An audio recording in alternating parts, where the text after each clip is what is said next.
Volume 3 is going to be on the Mesh Road editor. Just going to go over the very basics. Hit F11 to get into your editor.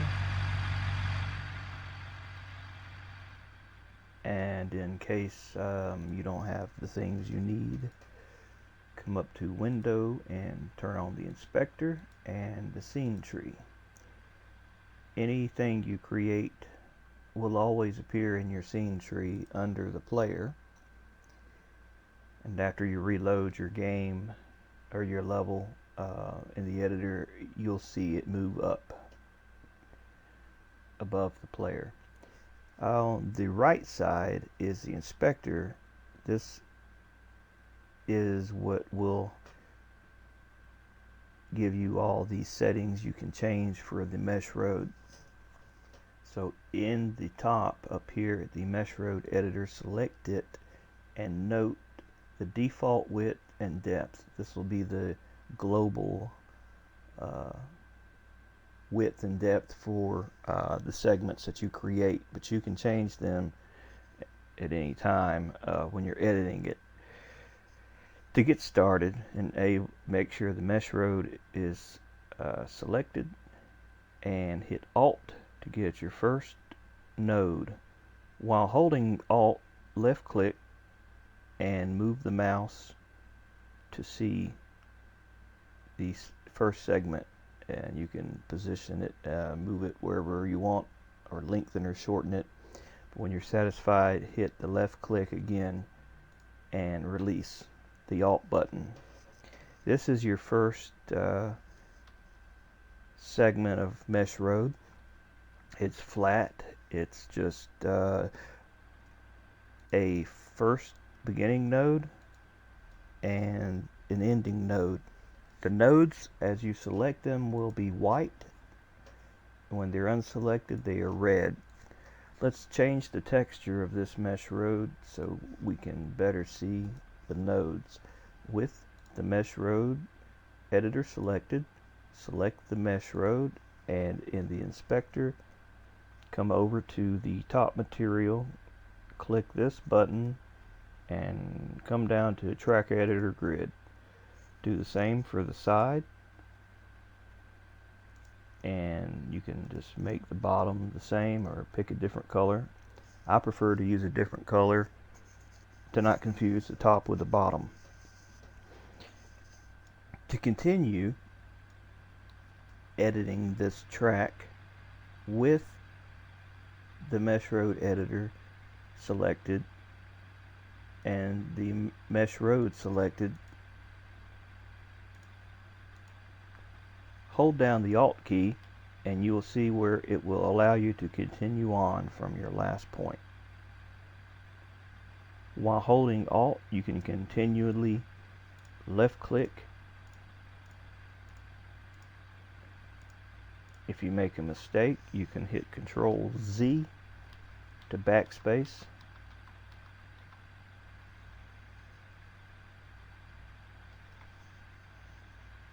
You can also select a node and hold down the Shift key, and while holding Shift, grab an arrow and drag out another node.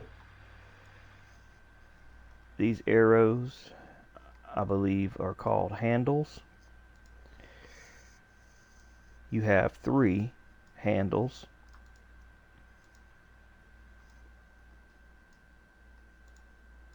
You have a red, a green, and a blue. The blue will be up and down. This will be how you make your hills. You have a red, which will be side to side, and a green that will be front to back, which can move the node closer to another node if you need to. You may find that you need to get more of a dynamic turn or more of a detail in your heels.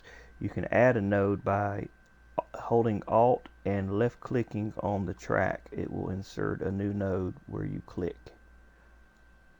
be mindful that you do not kink the track, or you'll get flat tires, or you will get stuck, or you'll snag the vehicle.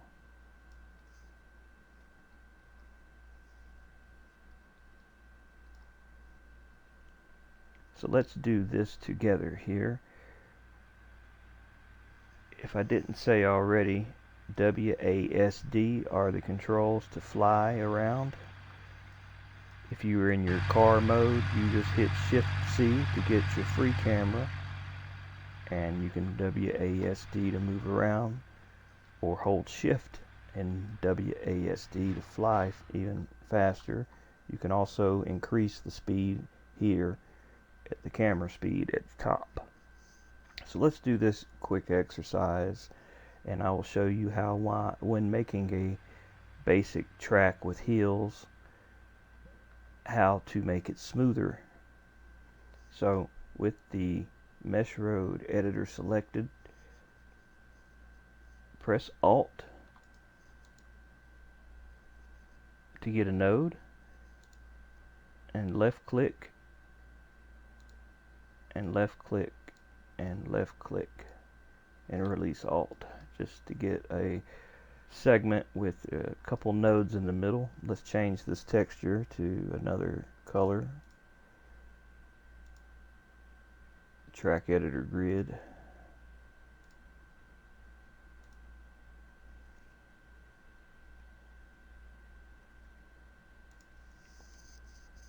And let's grab a node, and let's move it up.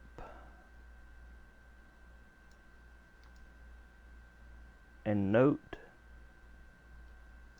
it's not very smooth. Let's grab another node, and grabbing the red arrow, move it closer.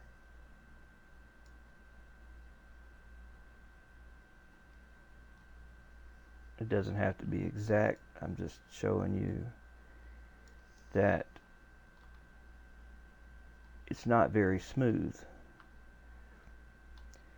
To change this, look in the inspector under where your textures were at the break angle. This is what adds more polygons to the mesh, or you can call it subdividing it to give it more polys to be smoother. The greater the number, the less polygons. The lesser the number, the more polygons. 0.2 is about as low as you can go until you start having issues where you fall through the track. But that's pretty smooth. To illustrate what the next width subdivision does, you will need to come up to the, or you don't have to, you can watch. I'll show you here. Go to View, View, Visualization Settings. Under Debug, come to the wireframe mode, and you'll see the track. Now, the default of 3 for this break angle, which controls the smoothness, you can see the fewer amount of polys. And where I changed it to 0.2, you can see how it adds more. The width subdivision adds polys in this manner, in that way. So just be mindful, the more polygons and the larger the track, the more it's going to start to affect your performance. If going back to 3 and 0, that's the default, you can see how this heel, once lowered to a lower number like 1 or 0.5, how it starts to smooth it out. Back to 0.2. We'll get out of this wireframe mode and close this window. You can test the tracks in the editor as you're working on them. If you want to drive onto a track and not hassle too much with getting back into the game and staying in the editor itself, just pick a node next to the track and move it into the ground. Now anytime you mess with the track, the mesh, and you want to drive on it, you need to come up to the edit and you need to rebuild collision. That'll let you drive on it. If you make changes and just move a node over, be sure to rebuild the collision, or you'll fall through the track or drive through it or off of it where you shouldn't be driving off of it. So if you have your track you followed along with, just move an end into the ground if you like, and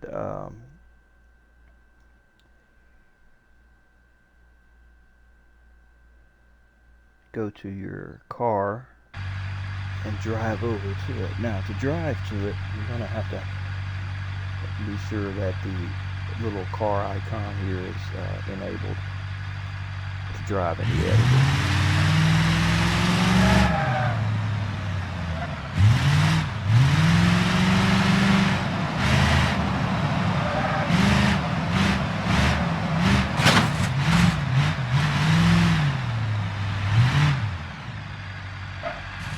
Like that. If you mess with it while you're in the car, it's not going to correct itself. You have to go to edit and rebuild the collision, and then reset the car. Reset your car on it,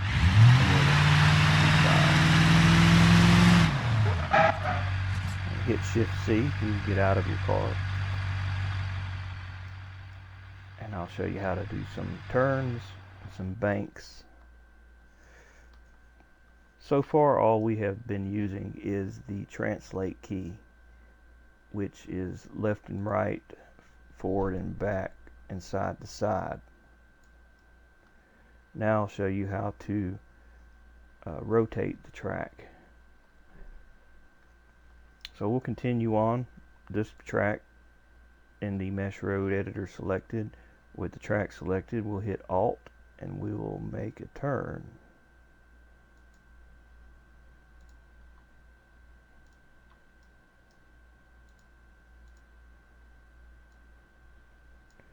Okay, now the next thing is the rotate key.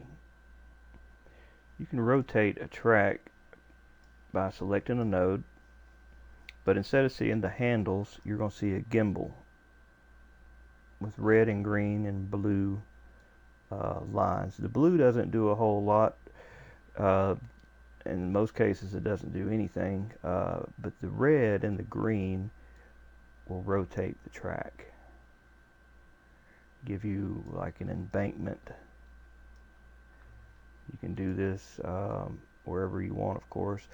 One thing to know is if you want a precise track where everything is all 45-degree angles, an easy thing to do is next to the rotate key, go over till you see rotate snap. If you enable that, this number corresponds with the degrees that the track will rotate per increment change. Say 45 will, with the node selected, it will change only 45-degree angles per movement, or it will change only 15 degrees per movement. This can be helpful, keep consistency in a track, especially if you're making something that you want to like be exactly the same. So that is that.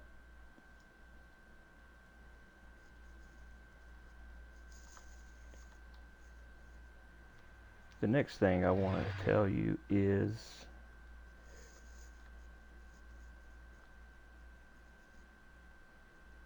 let's come over to where there's no track and make another segment. Hold Alt and left click,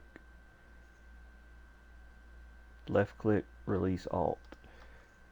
Then over in the inspector, look at the top material and pick, you can pick whatever you want. Pick this plywood old if you have it in yours. And this piece of segment here, think of it as your left hand is on the left node and your right hand is on the right node, and you are squashing them together into the center. The texture length in the inspector, the lower the number, the more you are squashing in the texture. The greater the texture length, the more you are stretching it apart. Different textures may need different lengths to look correct. If you want to make your own textures, a good size to go with that is 512 by 512. But you can see once again how that changes that. Okay. Say you want to split your track. You have a piece of track and you decide, well, let me make this two separate tracks. Let me split it. What you would have to do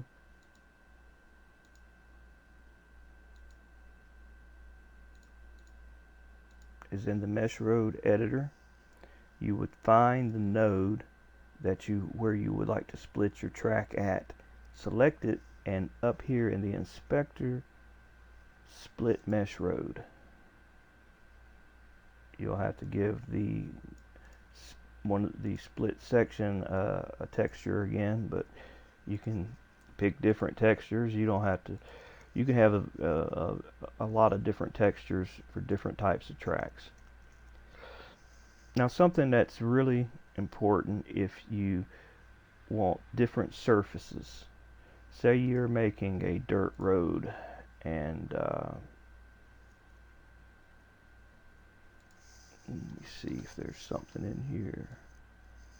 I don't think there's a dirt road in here, but let's pretend this green is as a dirt road for a second.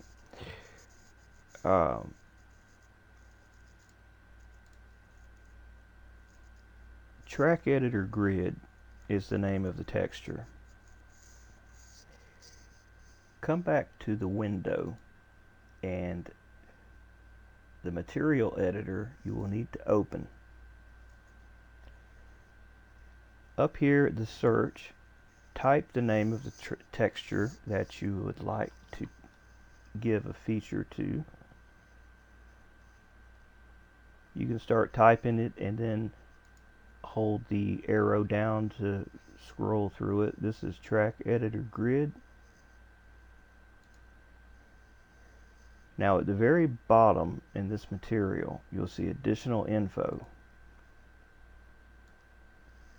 Where you see ground type, you can change to any of these.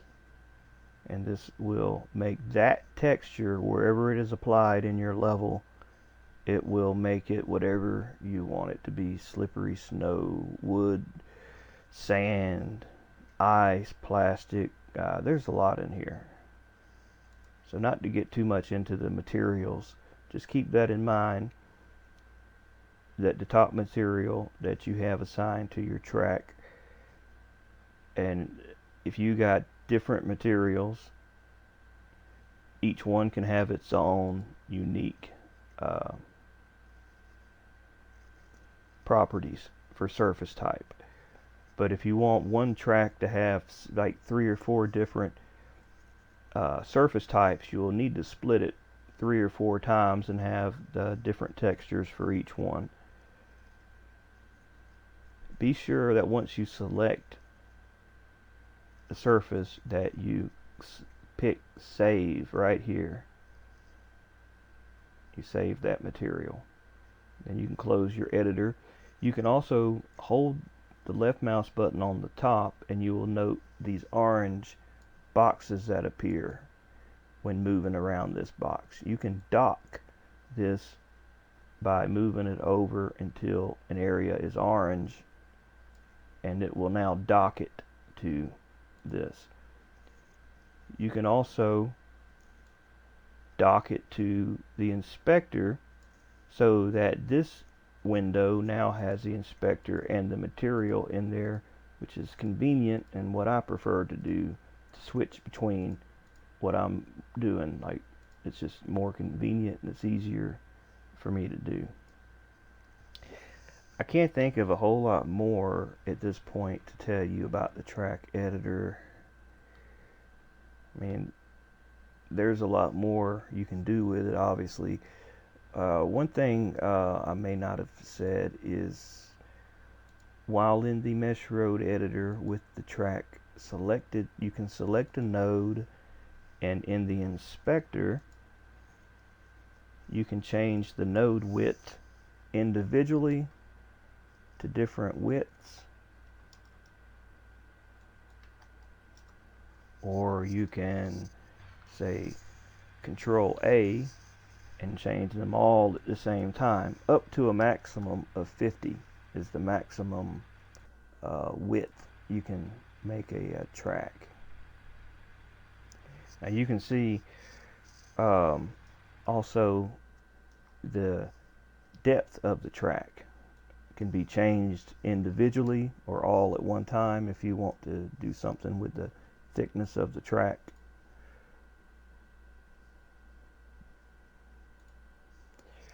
See, we messed around with a few segments of track. They all appear in the scene tree. You can double click if you'd like, or click on it rather, and rename it to something different. You can hold down Shift when selecting one, select them all, and then you can right click and you can say put into new group if you want to put them in this sim group, and click on this one time and say mesh tracks. That helps you keep them all together. It's better if you can get organized when making tracks in the beginning and have a workflow that is consistent. Having everything categorized is just easier to find things when you need to. Now, say you have, one track 100 miles away over here, and you have another track 500 miles over here, but you can't remember exactly where your track's at, but you know it's somewhere out here. You can double click on the track to instantly teleport to it. And the same thing applies for everything in the scene tree. You can double click and there you go. Now, unlike in the regular game mode, you cannot hit F7 and fly over to a spot and spawn there, but you can pause the game by hitting J. It pauses the physics of the game, and you can just, with the same tool that you move the nodes of the mesh road, you can select your vehicle and you can just move it to where you want to move it. Unpause the game, but since we move these tracks around, we need to rebuild our collision. Unpause, and you get the idea.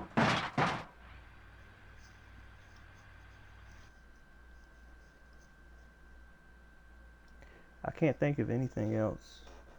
I will say, if you try to make a loop, I have found it very difficult, and to be honest, impossible.